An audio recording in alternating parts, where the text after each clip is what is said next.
Et quand tout va mal, when life goes wrong, try for a little French song. I have always had a romance with Paris for many reasons. Starting with school history classes and the French Revolution, then reading Victor Hugo's Les Miserables and the Hunchback of Notre Dame, and then as a teenager watching a VHS cassette of Jean-Luc Godard's Breathless. In Breathless, Godard makes the narrow streets and boulevards of Paris look fantastic, even though the VHS added a lot of grain to the experience. Many years later, as an adult, I would spend a lot of time here in Paris, and that is when I realized what an absolute treat Paris was for someone like me who loves to walk. This city was created for people to walk through. Step out and you walk through history. So began with a Celtic fishing village founded on the banks of Seine around 250 BC.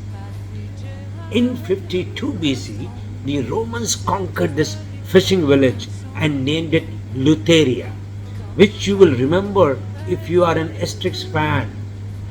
Then you walk through the Paris that the Franks made their capital in the 6th century, and then follow the many dynasties that ruled the France all the way down to the Bourbons and the grandeur of Sun King Louis XIV. Then you walk through the bloody streets of the French Revolution, followed by Paris of Napoleon, and then the two great wars. As you walk, you realize that this city had more philosophers and artists per square foot than perhaps any other city in the modern world. Look at the philosophers. There is René Descartes, Voltaire, Montesquieu, Rousseau, and later Derrida, Jean-Paul Sartre, Foucault, and I can name 50 more. Look at the painters who made Paris their home. Monet, Manet, Matisse, Gauguin, Cézanne, Renoir, Picasso, Chagall. You can name perhaps 100 more. This city definitely has an ongoing affair with the arts and the written word. And nothing proves that more than the bookstores that line the streets of Paris. Wherever you walk, you find bookstores, big ones, small ones, quaint ones, just a few stacks, but you find them everywhere you go. If you go for walks along the Seine, on either bank, you will find little green boxes on the wall. About 900 such boxes, each about 2.5 feet wide and 6 feet deep. These are the bucanistas of Paris, each a tiny store selling used books. And they have been here for about 500 years. In 1992, UNESCO conferred on this stretch heritage status, referring to the bucanistas on each side.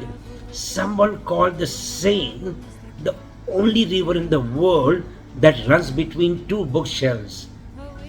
Well, when you walk down the stretch with its books, you cannot but imagine that some of the world's greatest thinkers and writers have strolled down this very path seeking some cheap, used wisdom. This was one of Hemingway's favorite stretches in Paris. But the Parisians' love for books and bookstores is not just another cute story. The Parisians are bloody serious about it. The current president Emmanuel Macron has declared reading a national priority, and libraries now are open for extended hours. During the last lockdown, books were deemed essential items, and bookstores stayed open stayed open. New legislation requires all booksellers to sell at the same price with a maximum discount of 5% so that online giants like Amazon cannot undersell a small bookseller.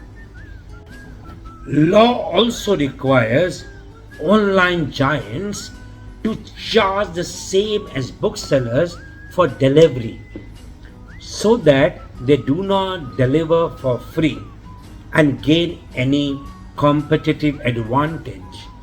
It would be great to see people back in bookstores again, browsing, discussing, buying. For me, Paris binds two great love, books and walking. I walk into some of the quaint bookstores that I see on my walks. Most of the titles are in French, but the smell of the book is the same.